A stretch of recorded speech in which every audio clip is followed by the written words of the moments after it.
নৌকা ঠিক হয়েছে, ইঞ্জিন স্টার্ট দিব। ইঞ্জিন স্টার্ট দিবা না তো কি করবা? কলি নিয়ে বসে থাকবা?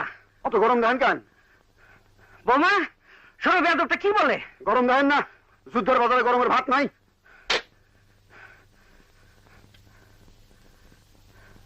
আপনারা সবাই আমার কথা মন দিয়ে শুনেন। এই নৌকা আমি ভাড়া করেছি, আপনারা সবাই আমার সঙ্গে যাচ্ছেন, ঠিক আছে, কিন্তু গরু, ছাগল, হাঁস, মুরগি নিয়ে সবাই উঠে পড়েছে। এটা কেমন কথা?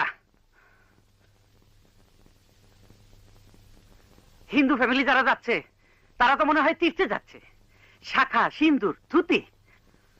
পথে যদি রাজাকার কিংবা খোদা না করুক মিলিটারির হাতে পড়ি, আমাদের উপায় আছে? হিন্দু ফ্যামিলি সব নেমে যান, সবাই নামেন, নামেন। আপনি ঠিক কথা বলেছেন। এই, তুমি ধুতি পড়েছো কোন আন্দাজে? আমাদের সবাইকে মারতে চাও? নামো, সবাই নামো।